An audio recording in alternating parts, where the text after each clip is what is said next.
lunchtime sessions on continuous professional development, often acronymized to CPD. And I'm Mike Johnson, your host, and I'll introduce myself formally as we go on. Why do we make webinars like the one today? Well, because of questions like this that we receive at conferences or in our inbox, one way or other. I've been a systems engineer for years now, working in various roles from requirements engineering, systems design. I'm looking at my next career step, wondering how I can progress. I'm a systems engineer and being pushed into uncomfortable roles at my company. Will this be a career dead end? I think we've all felt this one before. I'm an electrical engineer at an aerospace contractor company. I'm looking for a career change and I'm looking into systems engineering with a focus on becoming an expert in digital twins. Is this even possible? Well, it's definitely possible because you know what, just the other day I was talking to somebody who's done exactly this. But of course, what can you do to enable it? That's why we're doing the session today, topics like this. It's very difficult, of course, planning and executing your professional development. It's not straightforward.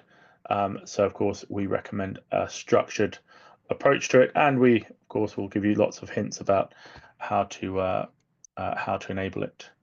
I still like the advice from Chesterton. G.K. Chesterton is a famous English poet, long time dead. He says to be simple is the best thing in the world. Well, that's really the key thing, I think. When you think about planning your professional development, be simple about it. Don't try to overcomplicate it. He also says to be modest is the next best thing. I'd agree with him on that.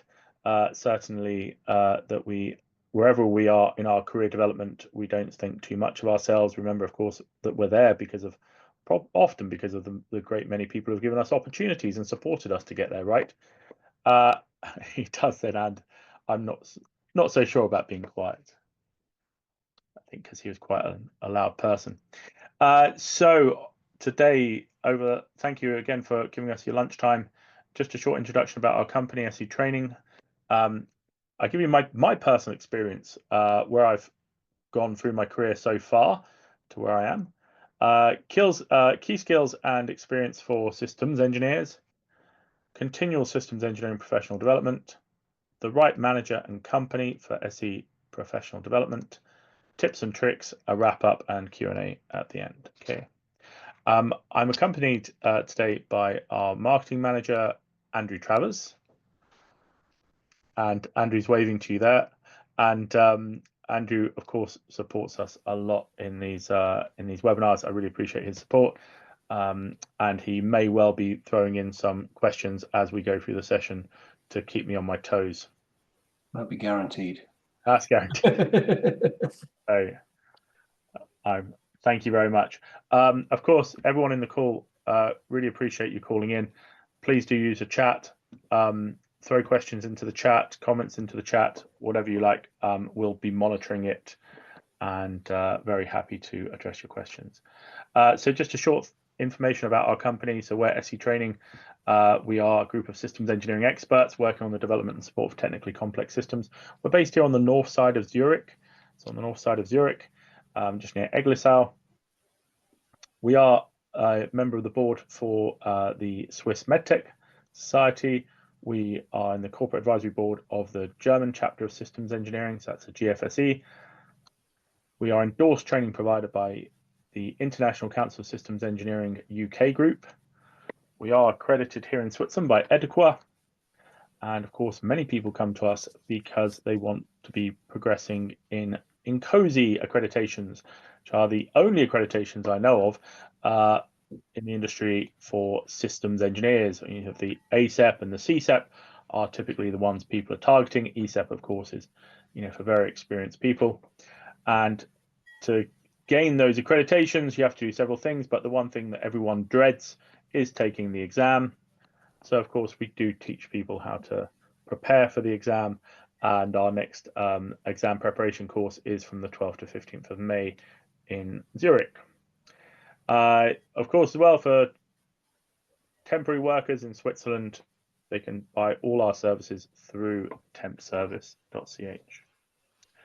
Also, I didn't want to go through this in great detail, but I just wanted to summarize the big categories of groups of training courses that we've got on our website.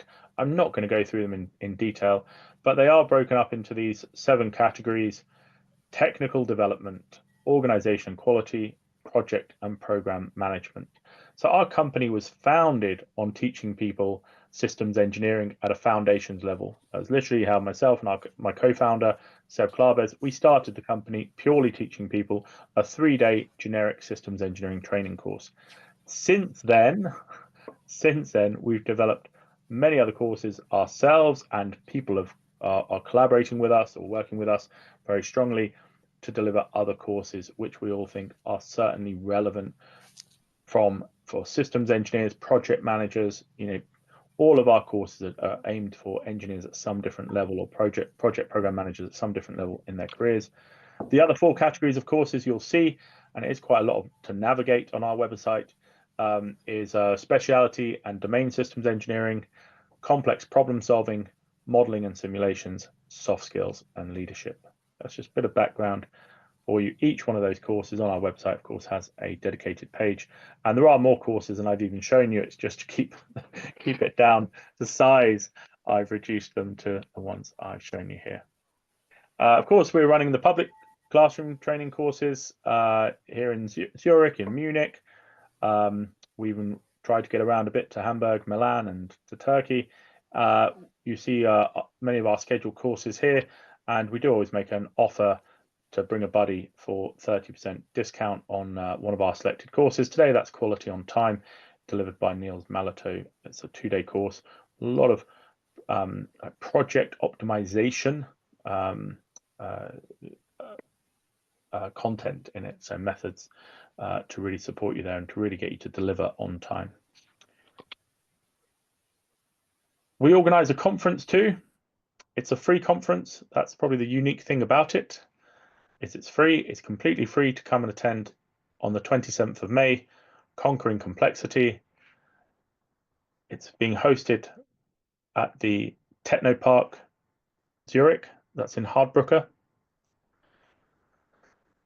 We have 4 streams of lectures and workshops, but predominantly it's workshops. We have many people coming from across, especially across Europe, to contribute. It's completely free to attend this 1-day event. It's very unique in that sense. It's completely free to attend, but of course, it's first come, first served. And we only have a capacity of 150. The workshops will only have capacities of 20 in the dedicated workshops. So there is, some pre-registration required, and I do emphasize, it's first come, first served when it comes to the registrations. And there are some very big names, have written, some of the biggest names in systems engineering, like John Holt and Colin Hood, will both be there giving workshops. But I can't duplicate them, let's say.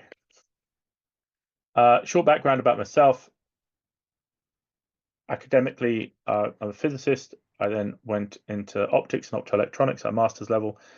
I then worked in the UK for Thales Optronics, working in the defense industry firstly. It's always where I learned systems engineering was very strongly from Thales.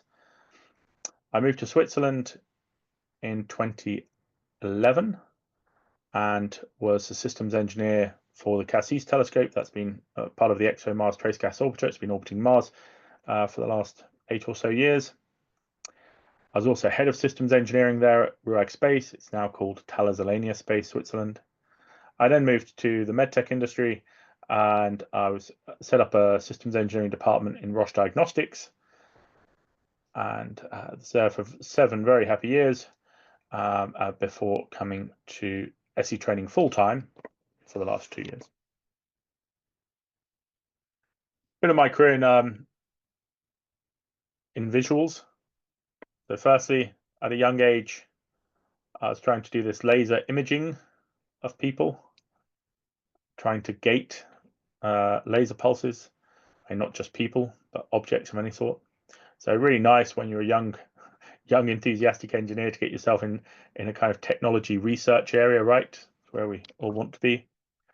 I had a year working with Zemax. If anyone knows optical design software, I actually had a year working training people how to use the software and overcoming their issues with the software.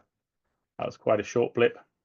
I spent many years, like I say, in the UK working in the defence, and I was the subject matter expert as a systems engineer for the optics delivered as a Category A project to the soldiers of the UK. And you see them there with many of the optical surveillance and target acquisition systems that we had developed for them. So only Category A project that was on cost, on time, and on scope at that time, right? So really enabling systems engineering, really enabling those key deliveries. Like I say, when I came over here to Switzerland, as well as being head of systems engineering, I was also developing telescopes, and I had great fun developing Cassis. The key thing being that with Cassis, we had a really constrained, really tight schedule. We had to develop, in something like 20 months and deliver in 20 months, which is just unheard of in the space industry. However, we did it, and we did it with a great application of systems engineering in particular to be on the rocket on time. And then, like I say, I had 7 years in medical device industry with very big, very complex systems, such as these, analyzers, these nuclear acidic tests, and really very complex systems. You bring every discipline in there. You try and make it very fast. Huge regulations, of course, to be considered. Many aspects that have to be dealt with. Have to be reliable. Have to have very high throughput. These properties which are very difficult to optimize, often pushing up against each other. I want to jump into systems engineer. Like I said, I've got a strong background myself as a systems engineering manager, and I often say systems engineers come in many different colors and many different flavors, right? There's no one there's no one strong profile for a systems engineer.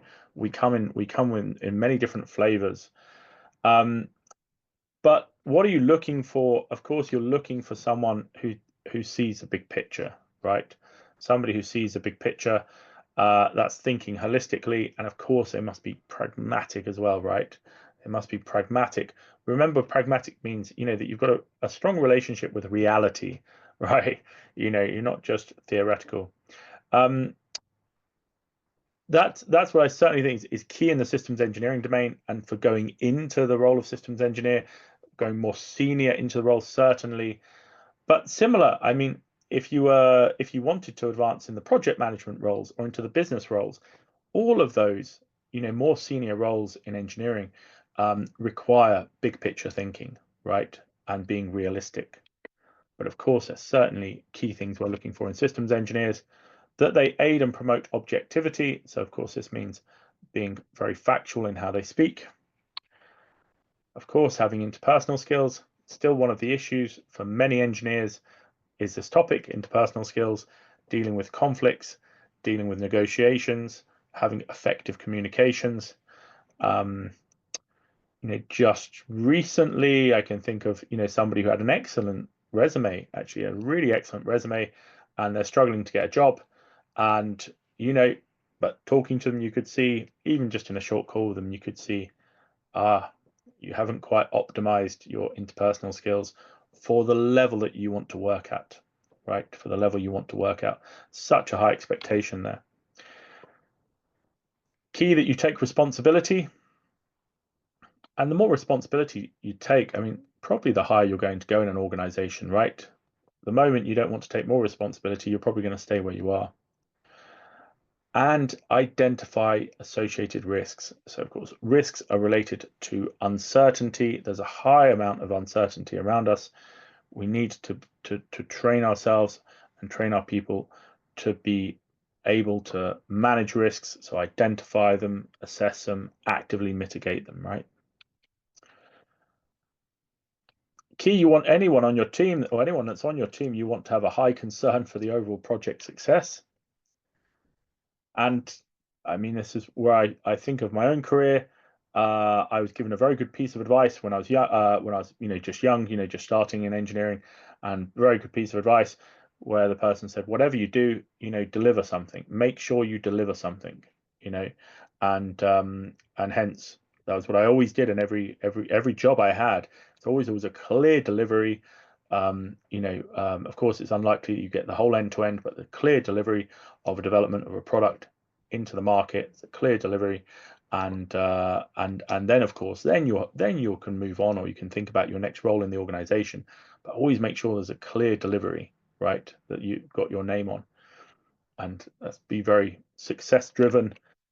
Must bring good communication, organization skills. I say though that those are often weak points. Has a solid technical understanding. What do we mean here? Well, for systems engineers, right, you can never be an expert in every aspect of your system. So you can't be an embedded expert, a software expert, a usability expert, a hardware expert. You can't be all of these things, right?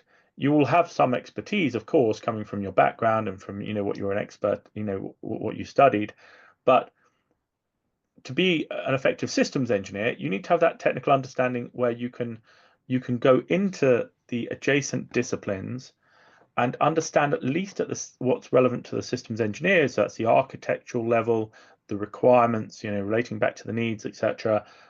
What's important at that level. You can't you can't completely stand off a discipline, away from a discipline that you haven't worked in, purely because you haven't worked in there. Then you're not doing your job as a systems engineer. You've got to have that technical understanding that enables you to actually at least transfer into the discipline to the point of understanding what's relevant from a systems level.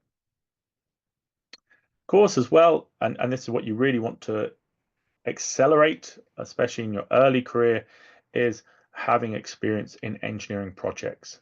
So it's great, of course, that you see at universities, and I was talking yesterday to a very very well motivated engineer who's just finishing a doctorate, but already she's actively getting involved in startups, working, getting great experience, hands-on experience, understanding how engineering projects work. Loves problem solving, of course, and that's the reason I think every engineer wants to go into the job. And elegance, applying simplicity, so applying a simple solution to the problem. Embraces uncertainty and change. We must accept that things will change. We don't like it often. It has a lot of negative consequences at times, especially when changes become very late or unexpected. But of course, we must be able to manage it, right? So we should never be completely averse to change. Actually, we should be able to manage change. Again, not a skill that you've typically got from university. These are things that you're going to get taught by your organization or learning on projects.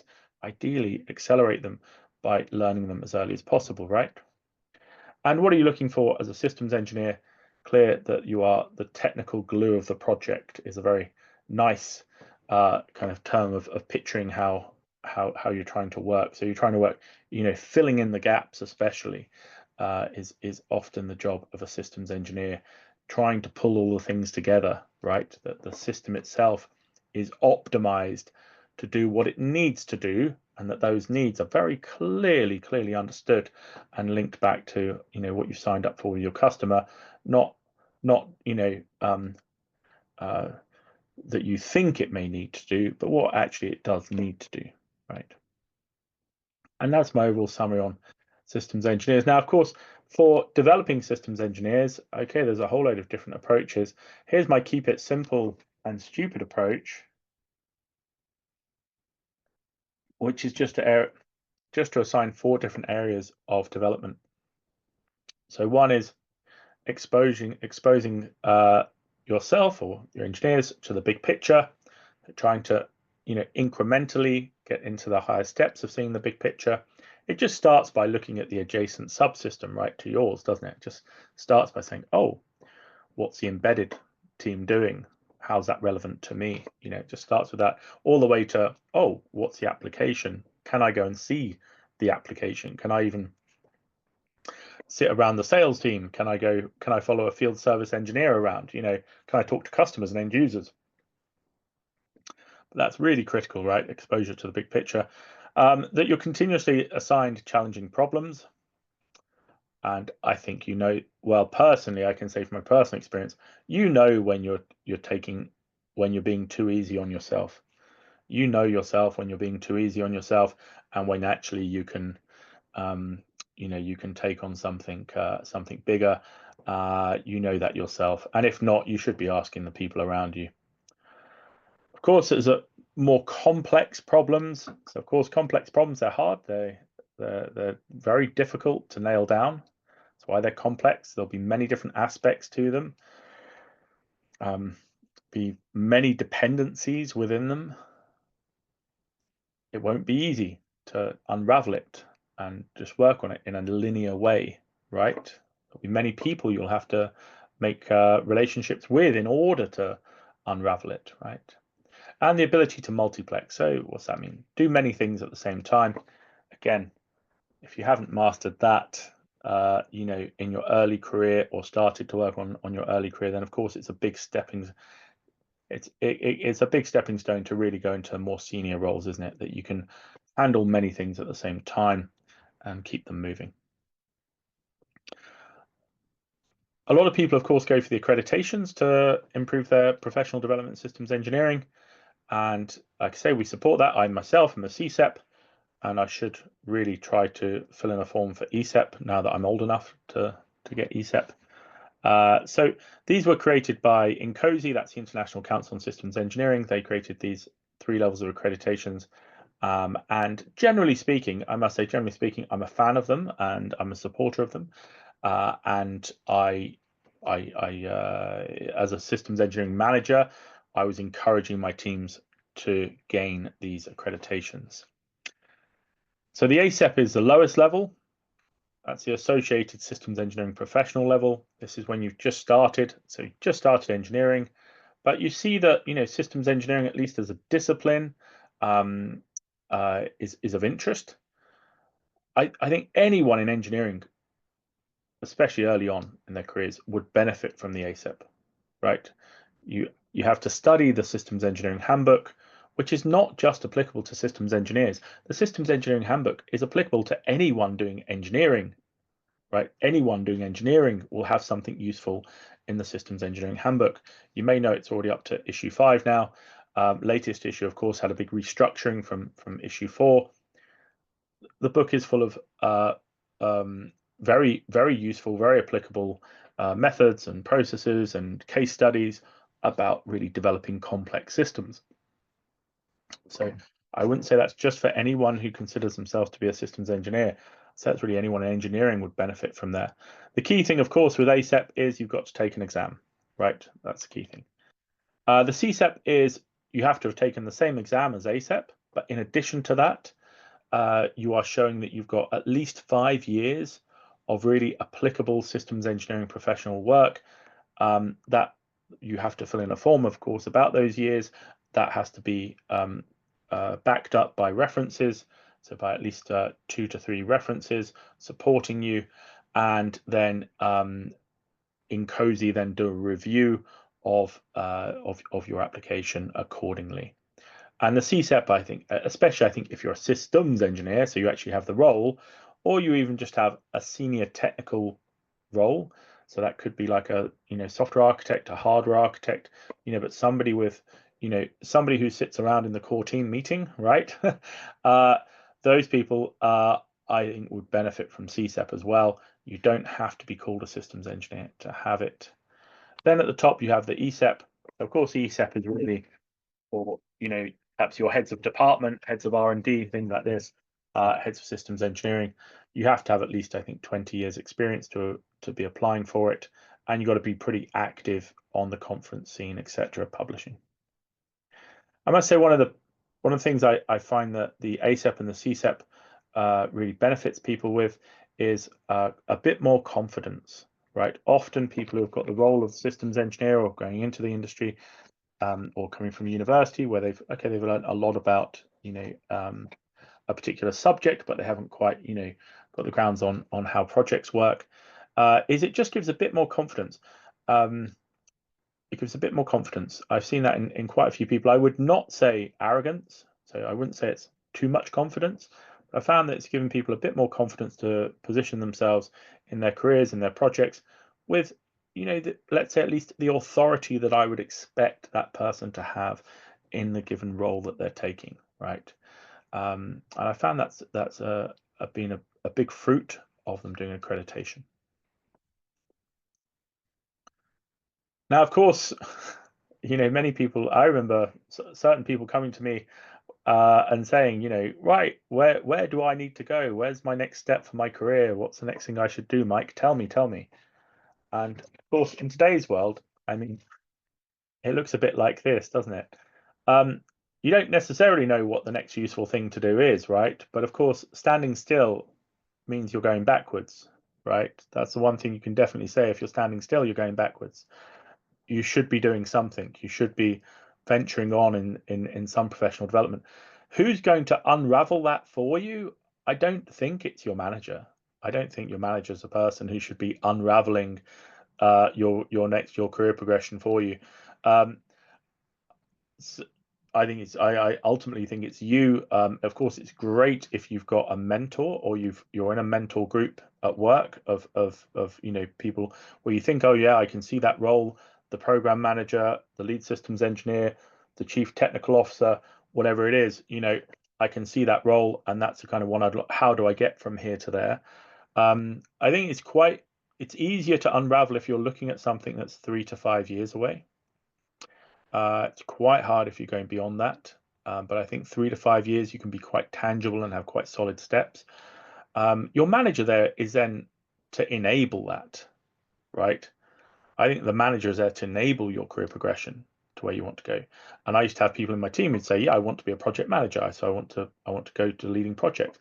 I say, "Okay, well that's my job then in the next 2 to 3 years to get you into that."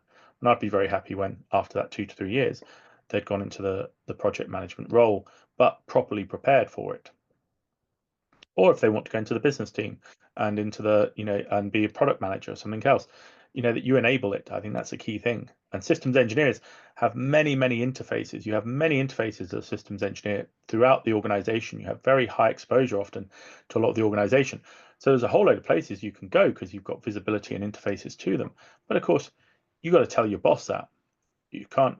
I would never expect my boss to tell me where I should be progressing to.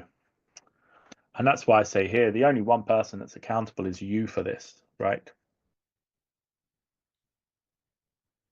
There are many challenges, and many of the challenges in career development, much like the anecdote I just gave earlier of the poor chap who's actually very well qualified, but I think is maybe struggling with people skills,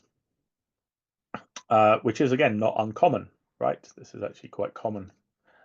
Many challenges, of course, are not purely technical, but these are things that we have to improve on, get better at, if we're going to progress. Risk and decision management, right? So making decisions based on uncertainty. I can't ever bring risk down to zero. A lot of people can't handle that, right? A lot of people can't handle that. They want to be absolutely certain of something. They don't want the responsibility if it fails. Sorry, but then if you stay in that mindset, you won't ever be able to lead, right? To lead people, you have to be able to handle uncertainty, make judgments on uncertainty. You can't just report that to somebody, then run away, right? Managing changes, being open to change. Difficult. I mean, I must say, I don't think any people naturally like things changing around them. I was always warned before I went into medtech that, okay, you now have to really get used to regular organizational changes, and regular, reorgs of the company. And actually, it was quite funny because as I arrived, there was a reorg going on already. So I arrived into a reorg, and you've got to accept that as a you've got to accept that. You've got a way of dealing with that. Of course, with reorganizations come many opportunities. So if you're ready for the next reorg, you may well, of course, be able to find your next promotion, your next area of work that you'd like to do. Shouldn't be seeing them as something to avoid or something to be afraid of. Planning, of course, it's not just project managers that plan, but even then, not all project managers are very good at planning either.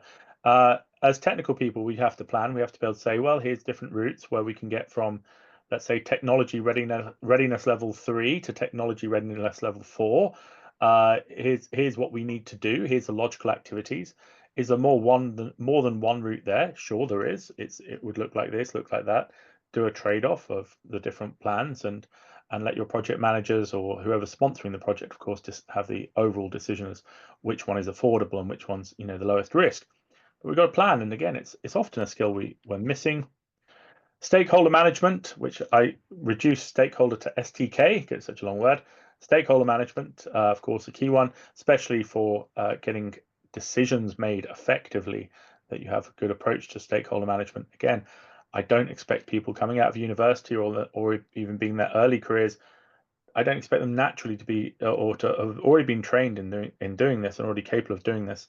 They may achieve it from mentoring or from exposure on certain projects, or even you find some people have got these skills because of vocational activities that they've done. But again, it's left to them to do it.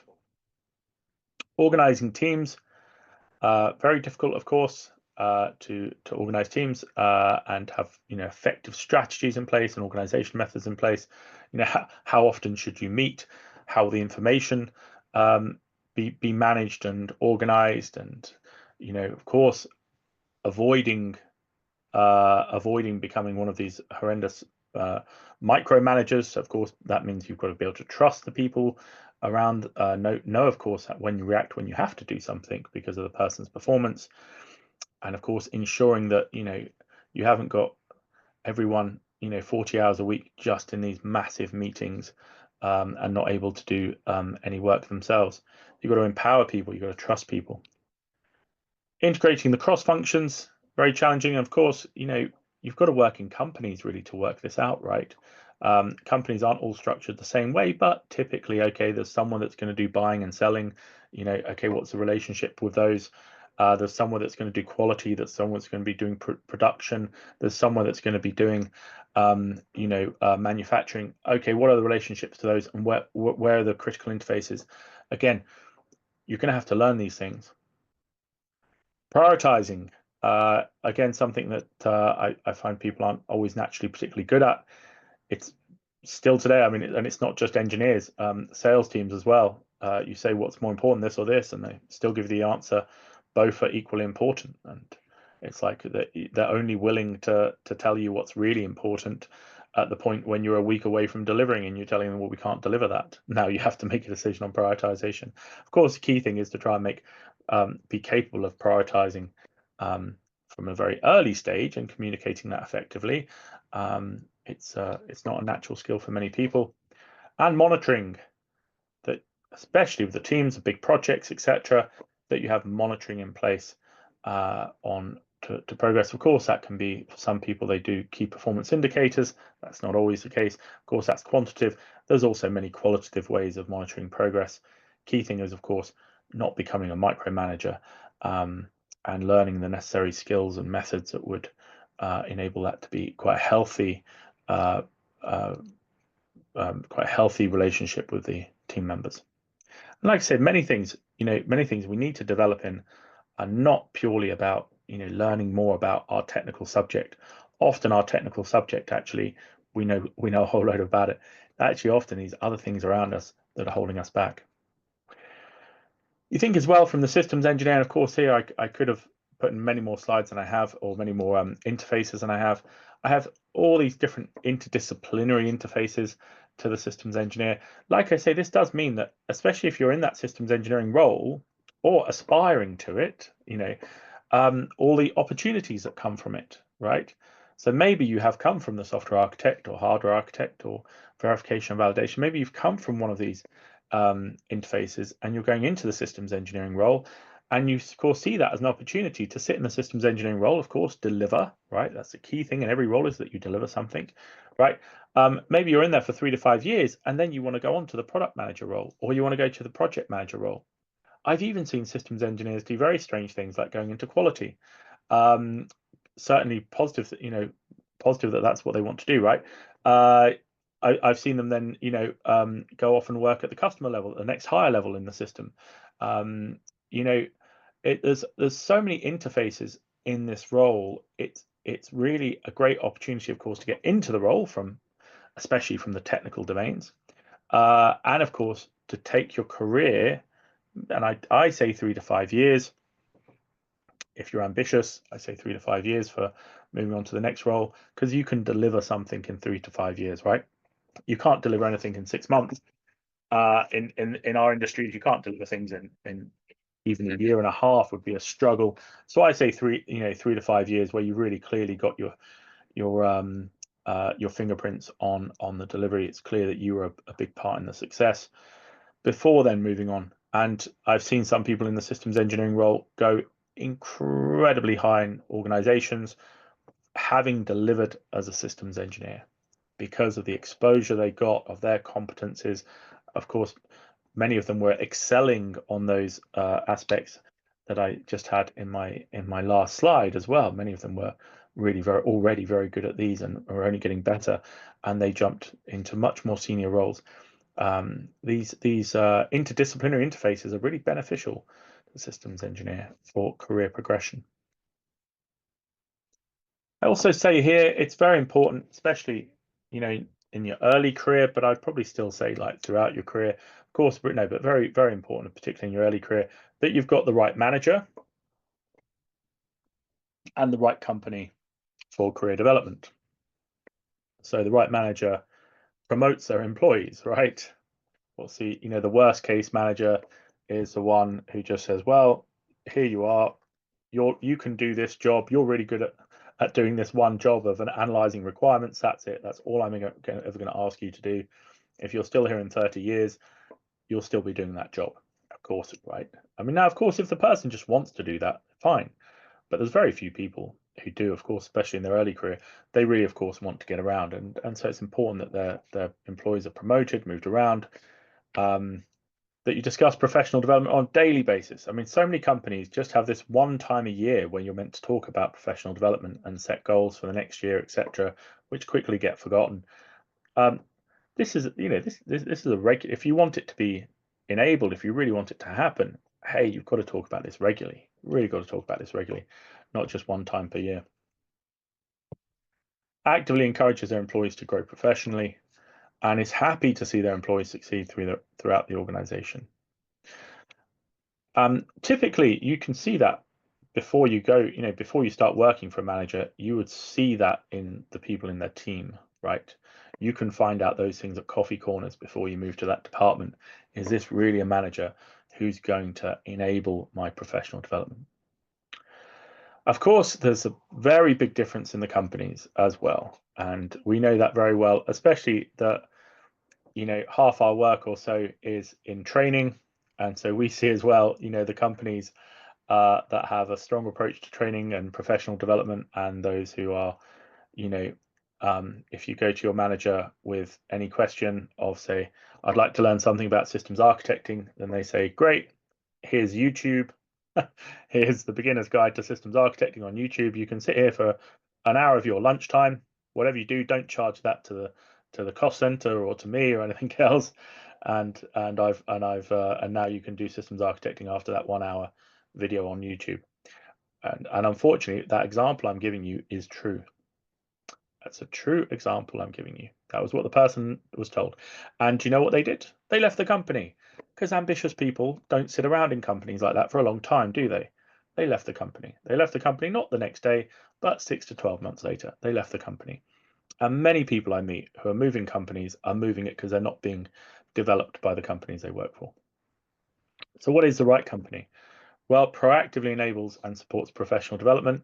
I mean, the expectation I would have if I was, working for a company today, and I was especially in my growing phase, so I'd come out of university, I was 5 years or so, early careers, I'd be expecting 3 to 5 days a year. I'd be expecting 3 to 5 years. Now, maybe that's going to a conference, so maybe a day or two of that's going to a conference. Maybe it's an in-house training course, maybe it's, but something, something being driven that's really for my professional development. And I say that as a minimum. I know at the high end, if you're looking at the Apples and the Amazons and all these folks, it's about 2 or 3 times this. The ones that really have been very successful, especially with innovation, and are very successful with retaining their top talent. It's more like 3 times this, but I would have this already as a minimum. Allocate significant time resources for the continual professional development. Offers changes of perspectives within the organization for the employees to gain experience. And I saw this in particularly at Roche, and I thought this was brilliant, especially how much it was encouraged at the management level, that managers were really encouraged to have a discussion, regular discussions with their employees and say, look, is there somewhere else in the organization you would like to see in a controlled way? So would you like to go and work in the production team for 3 months? And if so, I'll have a chat with the manager of the production team. We'll try and work that out bridging between 2 projects, and you can go and have this change of perspective. And a change of perspective could be 3 months to 6 months. It could be 50% of the time. It could be 100% of the time, et cetera, et cetera. But they were really encouraged. They were really encouraged to do this. And of course, you had to have your management network, so you had to know the other managers and have nice chats with them. And often they wanted to do the same thing. They were saying, yeah, actually, do you know what? One of my guys would like to go and see what it's like doing some requirements engineering. So often this was done, mutually with mutual agreements, and it was very actively encouraged. And I must say, you saw not just benefit to the person professionally from having done this, but as well, actually, I say as a manager, it was beneficial to my organization too, because if someone comes back from working for 3 months in production, in our discussions in our projects, actually they're better educated about what production are doing, and it's more likely that we're going to capture production's requirements and their constraints, etc., etc. We've kind of got a mini expert now, working in the department.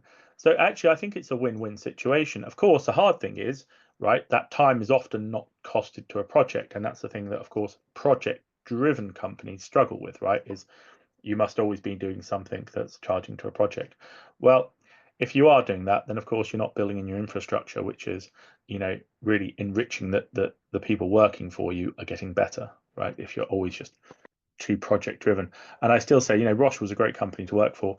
They really invested in their people, and these types of things are examples of it. I say identifies and acts against managers not supporting their employees' professional development.